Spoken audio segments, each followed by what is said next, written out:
Bismillahirrahmanirrahim. Assalamualaikum warahmatullahi wabarakatuh. Innal hamdalillah nahmaduhu wa nasta'inuhu wa nastaghfiruh wa na'udzu billahi min syururi anfusina wa min sayyiati a'malina. May yahdihillahu fala mudhillalah wa may yudlilhu fala hadiyalah. Asyhadu an la ilaha illallah wahdahu la syarikalah wa asyhadu anna Muhammadan abduhu wa rasuluh. Allahumma salli wa sallim ala sayyidina Muhammad wa ala alihi wa sahbihi ajmain, amma ba'du. Qala Allah ta'ala fi kitabihil karim, a'udzu billahi minasy syaithanir rajim. Bismillahirrahmanirrahim. Ya ayyuhallazina amanu kutiba alaikumus syiyam kama kutiba alal ladzina min qablikum la'allakum tattaqun. Wa qala ta'ala syahrul ramadhan allazi unzila fihi al-Qur'an hudan lin-nasi wa bayyinatin minal huda wal furqan. Al-ayah. Syekh Abdul Qadir Al-Jailani adalah seorang sufi masyhur yang tidak diragukan lagi pangkat kewaliannya.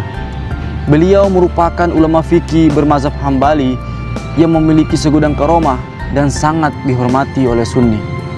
Tuan Syekh Abdul Qadir Al-Jailani dianggap sebagai waliullah yang paling agung dan keramat, bergelar Sultanul Aulia atau rajanya para wali, dan Imamul Al-Qutubul Attab yang berarti pemimpin dan penguasa seluruh wali di alam semesta.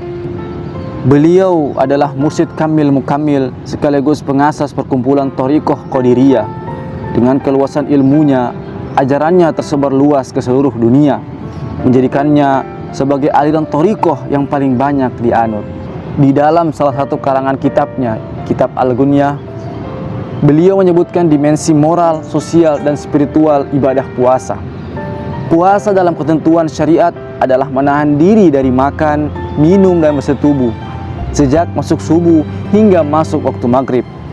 Sedangkan puasa dari segi ruhani bermakna membersihkan semua panca indera dan pikiran dari hal-hal yang haram, selain menahan diri dari perkara-perkara yang membatalkannya yang telah ditetapkan dalam puasa syariat.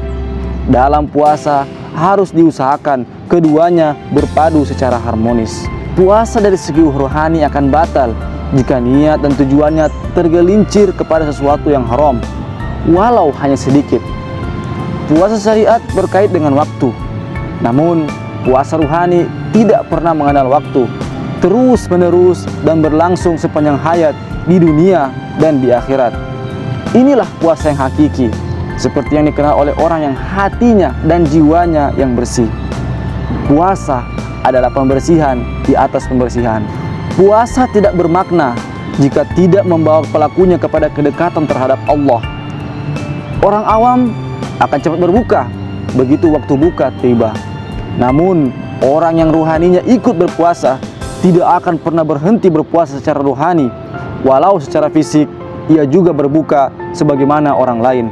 Jika orang awam merasakan kebahagiaan berpuasa pada saat berbuka dan pada saat melihat datangnya bulan Syawal setelah 1 bulan penuh berpuasa, maka berbeda dengan orang yang arif. Orang yang telah bermarifat lebih mengutamakan dimensi spiritual. Ia akan menganggap kenikmatan berbuka adalah pada waktu kelak ia memasuki taman surga dan menikmati segala hal di dalamnya. Sedangkan maksud menikmati kenikmatan ketika melihat adalah kenikmatan yang diperoleh bila mereka dapat melihat Allah dengan mata hati sebagai salah satu efek dari puasanya. Namun masih ada jenis puasa yang lebih tinggi, yaitu puasa yang hakiki atau puasa yang sebenarnya. Puasa ini memiliki martabat yang lebih bagus dari kedua puasa di atas. Puasa ini adalah puasa dengan menahan hati dari menyembah, memuji, memuja, mencari yang selain Allah. Puasa ini dilakukan dengan cara menahan mata hati dari memandang selain Allah, baik yang lahir maupun yang batin. Namun, walau seseorang telah sampai kepada tahapan puasa hakiki, puasa wajib tetap dibutuhkan sebagai aplikasi syariatnya.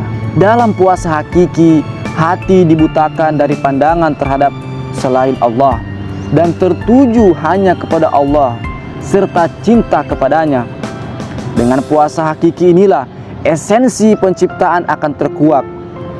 Manusia adalah rahasia Allah dan Allah rahasia bagi manusia. Rahasia itu berupa nurullah. Nur itu adalah titik tengah atau senter hati yang diciptakan dari sesuatu yang unik dan gaib. Hanya ruh yang tahu semua rahasia itu. Ruh juga menjadi penghubung rahasia antara Khalik dan makhluk. Rahasia itu tidak tertarik dan tidak pernah menaruh cinta kepada selain Allah. Dengan puasa hakiki, ruh itu diaktifkan. Oleh karenanya, jika ada setitik zarah pun cinta terhadap selain Allah, maka batallah puasa hakiki tersebut.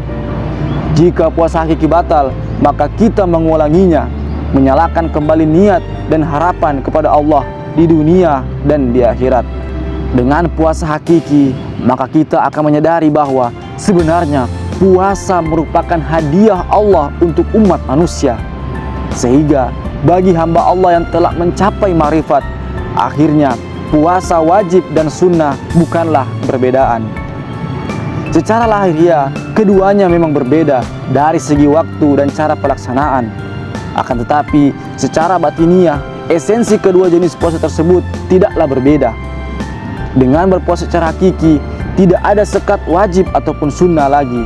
Yang ada adalah menikmati hadiah dari Allah bagi ruhani kita. Sehingga dengan pemahaman dan pelaksanaan puasa yang seperti itu, maka akhirnya puasa tersebut akan mampu menjadi katalisator bagi hawa nafsu kita. Dan hati kita akan semakin berkilau oleh bilasan nurullah. Ia akan menjadi motor penggerak bagi ruhul idofi sebagai efek kebeningan hatinya, yang dengan itulah seluruh kehidupan akan ditunjukkan menuju ke arah al-haq ilahi rabbi. Syekh Al-Hujwiri menyatakan bahwa salah satu buah puasa adalah kontemplasi tentang Tuhan atau musyahadah, sedangkan perintisnya adalah penundukan hawa nafsu atau mujahadah. Kenyang yang dipadu dengan musyahadah lebih baik daripada lapar yang berpadu dengan mujahadah, karena musyahadah adalah medan perang manusia yang sesungguhnya, sedangkan mujahadah adalah tempat bermain anak-anak. Hadirin yang berbahagia, sebagai kesimpulan, marilah kita bersama-sama meningkatkan kualitas puasa kita agar kita menjadi orang-orang bertakwa kepada Allah Subhanahu wa taala. Wabillahi taufiq wal hidayah. Assalamualaikum warahmatullahi wabarakatuh.